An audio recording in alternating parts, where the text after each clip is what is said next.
Imagine growing your company's revenue by nearly 80%, like raking in an incredible $373.2 million.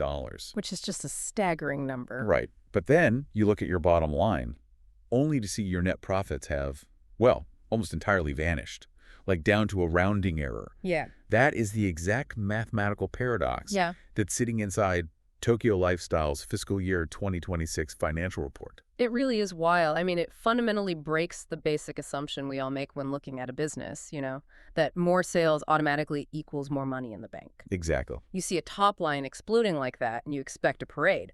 But instead, we're looking at a reported net income of just $0.7 million.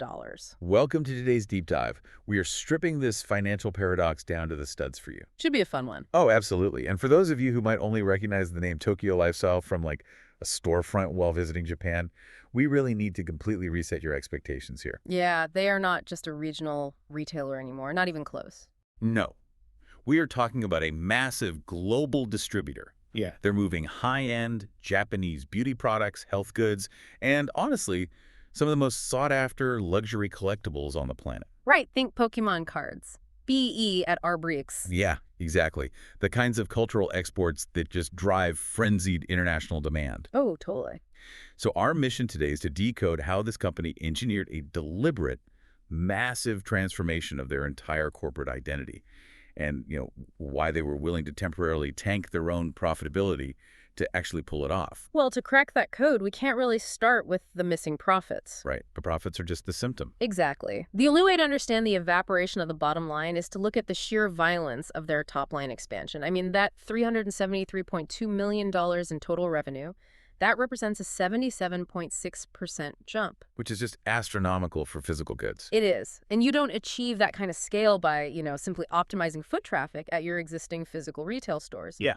They executed a severe pivot away from direct-to-consumer sales. Okay, let's unpack this because the numbers back that up aggressively. The wholesale and franchise division didn't just grow. It basically consumed the company. It became the main engine. Yeah. That segment alone surged by 86.9%, pulling in $346.7 million. Right. It is effectively the entire revenue pie now. And if you dig into the source data, the real catalyst there was their luxury goods segment. Right. That specific segment posted an eye-watering 320% growth. I mean, they onboarded 68 brand new wholesale partners in a single year. Wow. 68 in 1 year. Yeah, and they even started cannibalizing their own underperforming directly operated retail stores in Japan by just converting them into franchise locations. So it's fascinating. Hey, wait, no, it's like a successful indie band, right? I like where this is going. It's like an indie band that just stops trying to sell out small clubs, and instead they become a massive record label distributing other artists. What's fascinating here is that this is a classic execution of what the industry calls an asset-light strategy. Asset-light. Yep. Got it. Right. When you operate a traditional retail empire, your capital expenditure is relentless. You're signing these multi-year commercial leases in high-traffic, premium real estate areas. Which is never cheap. Never. You're funding the physical build-out of the stores, hiring massive localized sales teams, and, managing localized inventory and utilities. It just creates this enormous anchor of fixed overhead. Yeah. That makes sense. So by shifting aggressively to wholesale and franchising, Tokyo Lifestyle basically offloads that entire capital burden onto their regional partners. I want to push back on that logic for a second, though. Sure, go ahead. I mean, I understand cutting overhead, but by stepping away from the retail floor, you are giving up your pricing powers, right? You are. You lose control of the end customer experience, and you're entirely at the mercy of middlemen.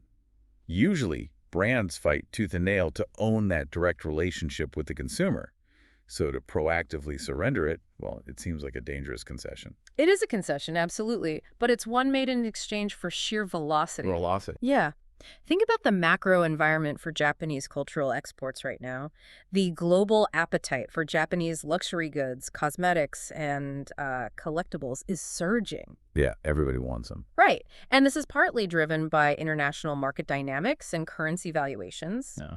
So if Tokyo Lifestyle tried to capture that global demand by slowly building out their own physical retail footprint in places like Australia or North America or Europe, It would take forever. it would take a decade. And it would require billions in capital. Right, right. But by utilizing a B2B wholesale network, they leverage the existing infrastructure of their partners. The local distributor in Sydney already has the warehouses, they have the retail relationships and the local market knowledge. Tokyo Lifestyle simply feeds the pipeline. Naturally, they are taking a severe margin haircut to do that, though.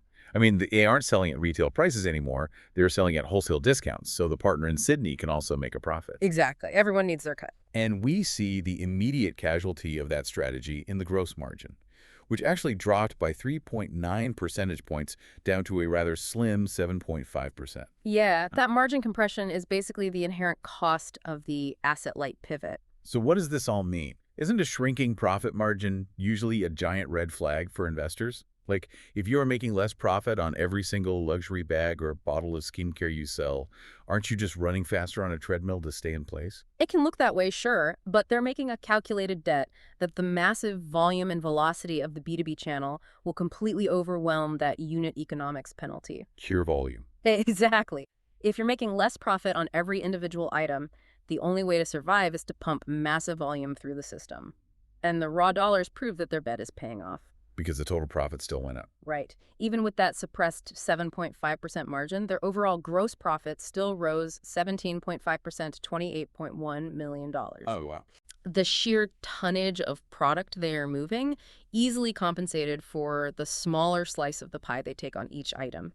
But the true financial engine unlocking this strategy is the mechanism of operating leverage. Operating leverage. Okay, let me make sure I'm getting this. I imagine it's somewhat akin to the business model of a software company. That's a great way to look at it. Like a tech firm might spend $50 million developing a new application, but it costs them essentially $0 to distribute the 10,000th copy of it. Precisely. Is Tokyo Lifestyle effectively turning a physical goods business into a software-like margin structure? Because it really seems like their corporate overhead doesn't budge much, whether they ship one pallet of cosmetics or like 100 pallets to a new distributor. That captures the dynamic perfectly. The fixed costs, the executive team, the central IT infrastructure, the broad corporate marketing, those remain relatively static. Right. When they onboard those 68 new wholesale customers, they aren't forced to hire 68 new HR departments. Yeah, that would be a nightmare. Exactly. And we can see this software-like scalability in their operating expense ratios. While their revenue skyrocketed by 77.6%, their operating expenses grew by only 29.6%. Which means the cost of doing business is actively shrinking relative to the revenue coming in the door. I saw the operating expenses as a percentage of revenue actually dropped from 9.1% down to 6.7%. Demonstrating that they have successfully built a highly scalable corporate machine. They can absorb massive top-line growth without the corresponding bloat in overhead that usually plagues traditional retailers. And for you listening, it is definitely worth clarifying that Tokyo Lifestyle didn't completely abandon their retail roots. Right, they still have stores. Yeah, their direct physical stores still saw a 15.7% revenue increase. That was largely fueled by new store openings and just really strong foot traffic in Hong Kong. They are just being ruthless about where they allocate their capital. Exactly. We actually noticed in the report that their online store segment was the only division to contract. It dropped by 10.7%.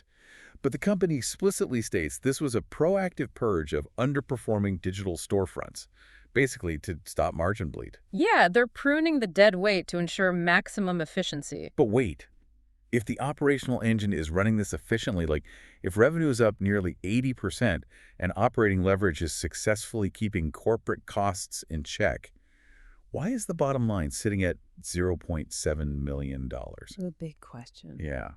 Earnings per share came in at 2 measly cents. A software-like margin structure should be throwing off massive profits. Where is the leak? Okay, so the leak has absolutely nothing to do with their business model, their consumer demand, or their operating efficiency. Really? Yeah.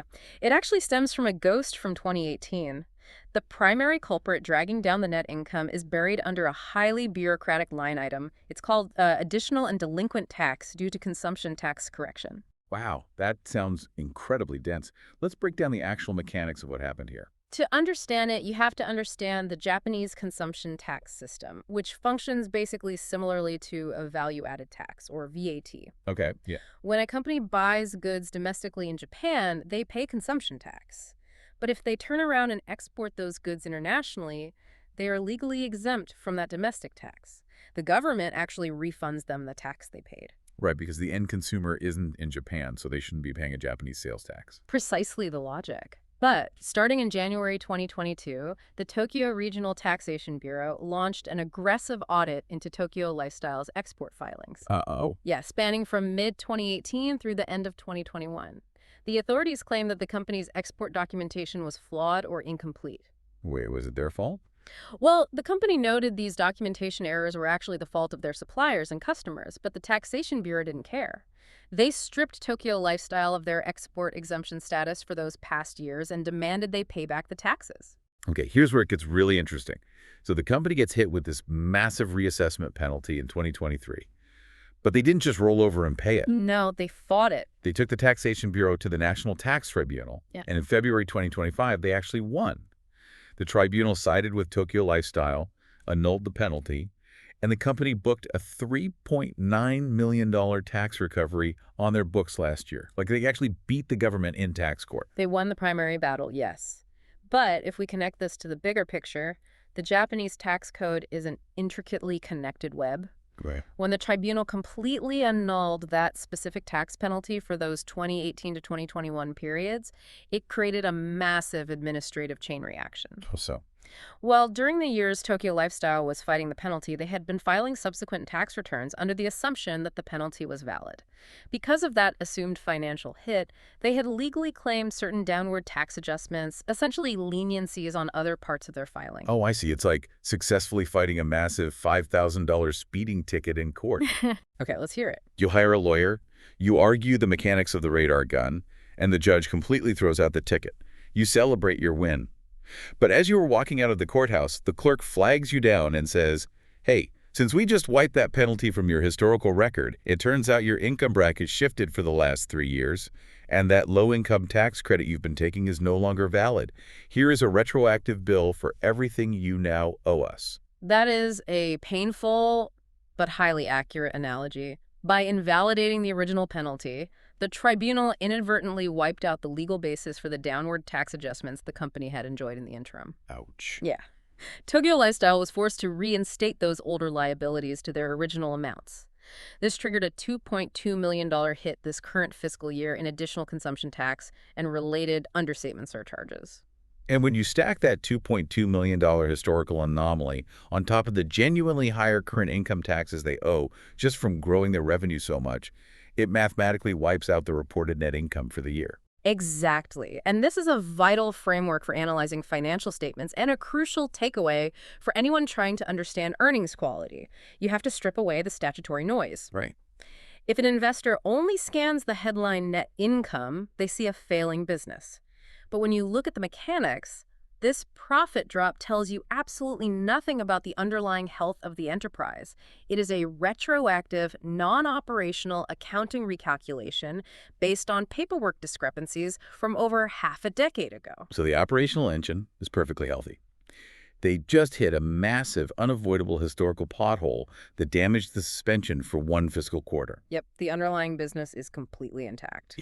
But, stripping out the historical tax noise doesn't really fix the reality of their current balance sheet. And this is where I get genuinely concerned about their execution. Okay, let's look at the cash. Yeah, because I am looking at their cash flow statement, and a company generating nearly $400 million in annual revenue ended fiscal year 2026 holding a measly $2.1 million in cash. Right. That is down from $4.8 million the year before. Like, where is all that money going if it's not being burned on operating expenses? This raises an important question, and you are pointing directly at the most severe friction point of their entire strategy. The money isn't gone. It is trapped in the pipeline. Trapped. Yeah. Look at their accounts receivable, the money they're legally owed for products they have already shipped. That number ballooned by over 74% to a staggering $186.8 million. Let me visualize this. It is like they just installed a 500-mile irrigation pipe to water a massive new field. They open the dam, the water is flowing at maximum pressure. But the pipe is so incredibly long that it takes 120 days for a single drop of water to actually reach the crops. That's exactly it. The volume is there, but the liquidity is completely trapped in transit. The sheer physics of international B2B logistics demand that kind of pipeline. When you transition to being a global wholesaler, and remember, the sources show their overseas sales now account for 47.1% of their total revenue. Right, which is up massively. Up massively, while their domestic reliance on Japan dropped from over 70% down to 52.9%. Wow. So when you make that shift, you have to play by international trade rules.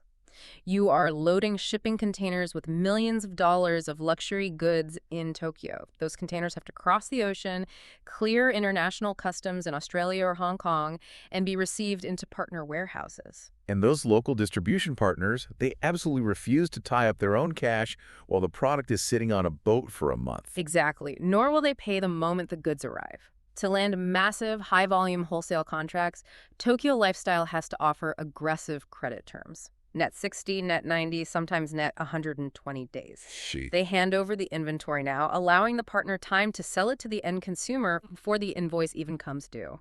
That is an unbelievable squeeze on working capital. I mean, they are essentially acting as an interest-free $186 million bank for their international partners. Pretty much. And you can't pay your corporate leases or your own Japanese suppliers with an IOU from a distributor in Sydney. That feels like a catastrophic execution risk. It is risky, but management is acutely aware of the tightrope they are walking here. In the filings, they are adamant that this cash flow constraint is a symptom of their aggressive growth, not a failure of their core business model. Okay, but how are they paying the bills right now? Well, to survive the squeeze, they had to rely heavily on debt this year. They utilized about $19.4 million in short-term borrowings just to bridge the gap between paying their suppliers and collecting from their partners. We did see a note in the sources indicating they expect to collect the vast majority of that outstanding $186 million by the end of calendar year 2026, though. Yes. They even highlighted that over 22% of the March balance was already collected shortly after the fiscal year closed. Yeah. So supposedly the pipeline is starting to empty into their bank account. And managing that collection cycle is the single most critical operational metric for their executive team right now.